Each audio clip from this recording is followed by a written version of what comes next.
안녕하세요, 여러분. 혹시 100여 년 전에 이미 오늘날 우리가 겪는 불안의 전곡을 정확히 꿰뚫어 본 사상가가 있다는 이야기 들어보셨나요? 바로 게오르크 지멜이라는 사람입니다. 오늘 그의 아주 날카로운 통찰을 빌려서요. 마치 거울처럼 지금 우리 시대의 모습을 한번 찬찬히 들여다볼까 합니다. 이런 경험 없으세요? 분명 SNS로는 수백, 수천 명하고 연결되어 있는데 이상하게 문득 외롭고 뭘 해야 할지 선택지는 너무 많은데 오히려 아무것도 못할 것 같은 무력감이 드는 순간. 네, 이런 역설적인 감정 어쩐지 좀 익숙하게 들리지 않으시나요? 근데 놀랍게도 지멜은 이런 현대인의 복잡한 마음의 근원이 바로 우리 삶과 정신을 완전히 지배하고 있는 돈 때문이라고 봤습니다. 자, 그럼 지금부터 본격적으로 그의 생각 속으로 한번 깊이 들어가 보시죠. 자, 그럼 이 게오르크 지멜, 대체 어떤 사람이었을까요? 그를 제대로 알려면 먼저 이걸 알아야 해요. 그는 평범한 사회학자가 아니었다는 거. 한마디로 그는요, 당시 독일 학계의 완전한 아웃사이더였습니다. 근데 바로 그 점 때문에 오히려 그 시대의 속살을 누구보다 날카롭게 꿰뚫어 볼 수 있었던 거죠. 그러니까 유대계라는 이유 하나만으로 평생을 주류 학계 바깥에서 맴돌았던 거예요. 생각해보세요. 정교수가 된 게 돌아가시기 불과 4년 전이었답니다. 근데 이게 정말 재미있는 게 뭐냐면요. 바로 이 소외감이 역설적으로 그의 생각을 뭐랄까 훨씬 더 독창적이고 날카롭게 벼려내는 계기가 됐다는 겁니다. 자, 진멜의 생각을 따라가려면 우리가 꼭 알아야 할 키워드가 하나 있습니다. 바로 그가 사회를 보는 아주 독특한 렌즈, 형식사회학이라는 건데요. 이게 뭐냐면요. 진멜은 사회를 볼 때 그 안에 구체적인 내용보다는 그걸 담고 있는 형식에 집중했어요. 예를 들어 우리가 대화를 할 때 무슨 얘기를 하는지도 중요하지만 어떻게 대화가 오고 가는지 그 구조, 그 보이지 않는 문법 있잖아요. 진멜은 바로 그 문법을 파헤치려고 했던 거죠. 자, 여기 이 표를 한번 보세요. 훨씬 이해가 쉬울 거예요. 경쟁이라는 형식을 한번 볼까요?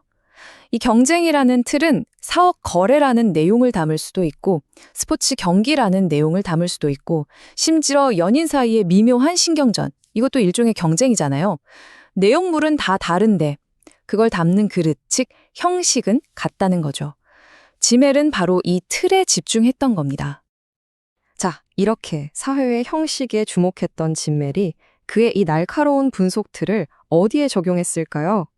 바로 근대 사회를 움직이는 가장 강력한 힘, 돈입니다. 그래서 탄생한 역작이 바로 돈의 철학이죠.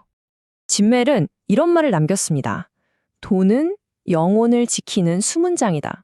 어떠세요? 굉장히 강렬한 말이죠. 진멜에게 돈은 그냥 물건 사고 파는 수단이 아니었어요. 우리 마음 가장 깊은 곳, 우리의 영혼을 지키기도 하고 반대로 무너뜨리기도 하는 그런 엄청난 힘을 가진 존재였던 겁니다. 그러니까 진멜이 본 돈의 본질은요. 딱 한마디로 양날의 검이에요. 우리에게 엄청난 자유를 주지만 바로 그 칼날이 우리를 세상과 단절시키는 그런 무서운 이중성을 가졌다는 거죠. 자, 먼저 좋은 쪽부터 볼까요? 돈이 어떻게 우리에게 자유를 선물했는지 말이죠. 생각해보세요. 예전에는 혈연이나 지연, 내가 태어난 공동체에 꽉 묶여 살아야 했잖아요.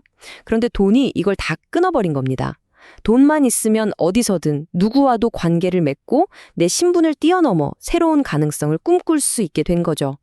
하지만 그 자유의 문 반대편에는 소외라는 또 다른 문이 있었습니다.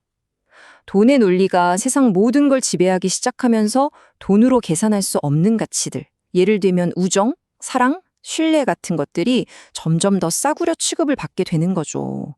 모든 인간관계가 이득이 되나 하는 계산적인 관계로 바뀌어버리고 결국 우리의 내면은 텅 비어버릴 수 있다고 지멜은 아주 날카롭게 경고합니다. 자, 진멜의 이야기는 여기서 끝나지 않습니다. 그의 시선은 돈을 넘어 우리를 둘러싼 공간, 바로 대도시로 향하는데요. 이 거대한 도시가 우리의 정신을 어떻게 송두리째 바꿔놓는지에 대해서도 기가 막힌 분석을 내놓습니다. 여러분, 대도시 한복판에 서 있다고 상상해 보세요. 정신없죠? 수많은 사람들, 자동차 소음, 번쩍이는 광고판. 지멜은 바로 이 도시를 끊임없이 우리의 신경을 폭격하는 공간으로 봤습니다. 감각이 과부하에 걸리는 거죠. 이렇게 계속 자극에 시달리다 보면 우리 뇌는 어떻게 될까요? 일종의 방어 기제를 작동시킵니다. 그게 바로 짐 메리 말한 불나제 태도예요. 뭐랄까, 모든 것에 무감각해지고 무관심해지는 거죠. 아, 또 저런 일이 있나 보다 하고 그냥 넘겨버리는 냉소적인 태도요. 이거 요즘 우리가 SNS 피드를 아무 생각 없이 휙 내리는 둠스크롤링이나 웬만한 뉴스에는 놀라지도 않는 모습이랑 너무 비슷하지 않나요? 자, 그런데 이런 생각이 들 수도 있어요. 에이, 그거 다 100년도 더 된 옛날 얘기 아니야? 근데요, 바로 그렇기 때문에 더 소름이 돋는 겁니다. 지멜의 이야기가 왜 지금 바로 우리에게 더 중요하게 다가오는지 그 핵심을 한번 짚어보죠. 한번 보세요. 진멜이 말했던 개념들이 지금 우리 시대에 어떻게 변주되고 있는지. 첫째, 돈이 점점 더 추상화된다고 했죠? 보세요. 이젠 실물도 없는 암호화폐가 됐잖아요. 둘째, 모든 게 숫자로 평가받는 양적화. 이거야말로 좋아요 수, 팔로워 수로 모든 관계가 측정되는 지금 우리 얘기 아닙니까? 마지막으로 대도시의 익명성. 이건 뭐 소셜미디어라는 거대한 온라인 도시에서 그대로 재현되고 있죠. 정말 100년 뒤를 내다본 것 같아서 소름이 돋을 정도예요. 보통 이 시대를 이야기할 때 칼 마르크스를 많이 떠올리시잖아요. 마르크스랑 비교해보면 지멜의 독특함이 확 드러나요. 마르크스가 자본주의라는 거대한 시스템의 문제를, 그러니까 계급 척취 같은 경제 구조를 봤다면 지멜은 그 시스템 안에서 살아가는 개인의 내면, 그 영혼이 어떻게 병들어가는지에 현미경을 들이댄 겁니다. 관점 자체가 달랐던 거죠. 자, 이제 마지막으로 진멜이 던졌던 그 질문을 여러분께 그대로 돌려드리면서 오늘 이야기를 마칠까 합니다. 돈과 기술, 숫자가 모든 것을 평가하는 이 시대에 과연 여러분의 영혼을 지키는 수문장은 무엇인가요?